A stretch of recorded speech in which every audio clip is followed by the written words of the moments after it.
I'm going to give you CR7 reasons, see what I did there, why Arsenal should sign Cristiano Ronaldo this January. Keep it locked, people.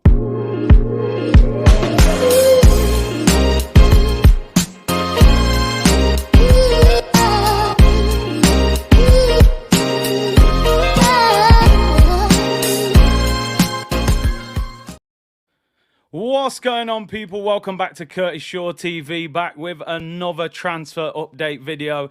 And today is going to be a controversial one, and I want everybody to get involved in the comments.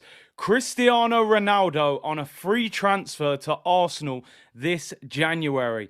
Let me know in the comments if you would sign him. Give me the reasons why. Tell me what you think he could add to this team. If you don't want him, let me know why you think we should stay away from him, and give me the reasons why as well. Get involved. A lot of you have been asking for this video, so I thought I would get into a number of reasons why I think we should and maybe could sign Cristiano Ronaldo.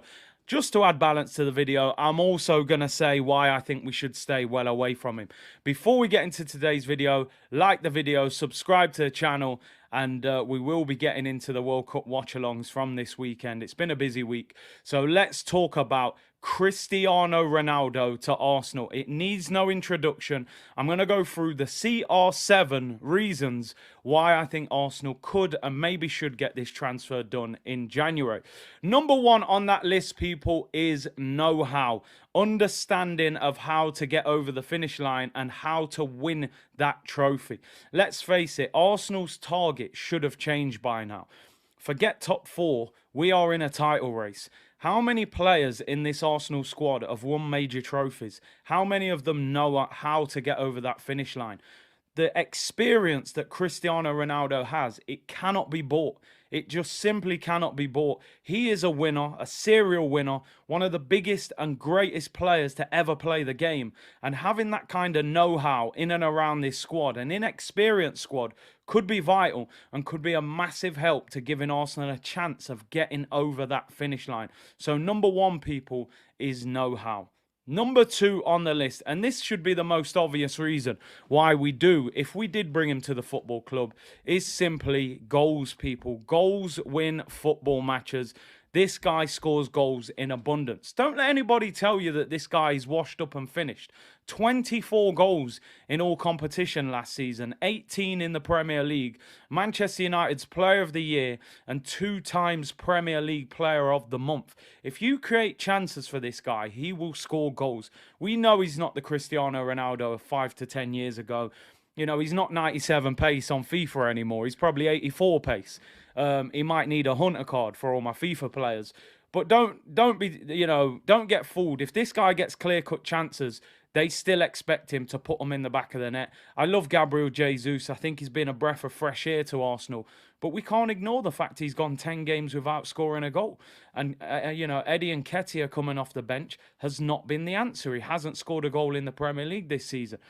If you had 10 one-on-ones, who would you rather have them? Ronaldo, Jesus, or Eddie Nketiah? I think we know who the answer would be to that one. Let's get into reason number 3, people, and that is superstar status. On paper, Cristiano Ronaldo could be the biggest transfer in the history of Arsenal Football Club. Now, some of you may think, what? That's crazy. Thierry Henry was not an absolute superstar when we signed him. Neither was Vieira. Bergkamp was, but he was having a bit of a down spell in Italy. You're talking about one of the greatest footballers to ever play the game. It creates hype expectation around the football club. As long as you use that in the right way, it could lift everyone at this football club. I can tell you now, if Ronaldo joined Arsenal, I'd be getting his name printed on the back of the shirt. You know, I'd be so hyped, it would be unbelievable. So, superstar status, an absolute iconic footballer. The biggest that we'd have had at the club since Thierry Henry left the club a number of years ago. Let's get into number 4. What do we all like in January after Christmas? Money's tight. We like a bargain. January sales business. He's a free transfer. Now, we know there is no such thing as a free transfer in football. The agent fee, the signing on fee, all of that, it would be huge. But let's be honest, people. Alexander Isak, a striker that we were going crazy about last January, 65 million, injured, hasn't done that much at Newcastle. We spent the whole January chasing Vlahovic. until we heard he was ignoring calls like we were, an ex he was trying to avoid. How many Januaries have you felt let down by Arsenal? Kim Kallstrom, Denis Suarez, Pablo Mari and Cedric Suarez. Last January we didn't sign one player. Couple of good signings would have probably got us Champions League. Can you imagine the hype signing Cristiano Ronaldo in January? Let's go to number 6, people. Number 5, sorry, and that is Plan B. And I'm not talking about the old school music artists. I'm talking about the fact when the Gabriel Jesus factor isn't winning us the game, like we found at Southampton, we do not have a sufficient Plan B. Eddie Nketiah, he's not the guy. Let's just be honest. He's not the guy. He's not worth 100 grand. He's not good enough at the moment to be considered Arsenal's backup striker. If Jesus gets injured, can Eddie Nketiah lead us to a title race? I don't think so. Not one bit. He hasn't scored this season. Cristiano Ronaldo offers you something totally different. He's incredible in the air. He's strong. His ability to finish with both feet. If I'm at Anfield, I'm at the Etihad, and it's 25 minutes to go and I need a goal, I would be very happy bringing on Ronaldo instead of some of the players that we've had to bring. I referred to our bench as like a dirty bench in the park with bird poo on it at times, people. Well, that would certainly clean up the bench. So a Plan B would certainly be something different. We could go direct. We could put crosses in. And Ronaldo would certainly draw 2 defenders to him a lot of the time, causing space to other players like Martinelli and Saka and Jesus. Let's go to number 6. It shows everybody that we're serious. It's intent. What am Manchester City thinking if Ronaldo rocks up at the Emirates? As I said, a number of Januaries in the past, we felt let down. This would show people that we are trying to get our hands on that title. So it would be a statement of intent. And number 7, for those of you still here, and I hope you all are, quite simply, 3 words.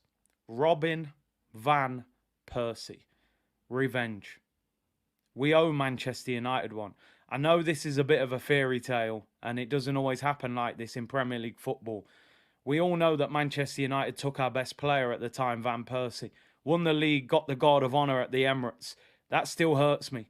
Can you imagine getting Ronaldo, arguably Man United's one of their greatest ever players, bringing him to the Emirates, winning the title, getting the Guard of Honour at the Emirates later on in the season? I know it's a fairy tale, but it's just something I would love to try and do, people.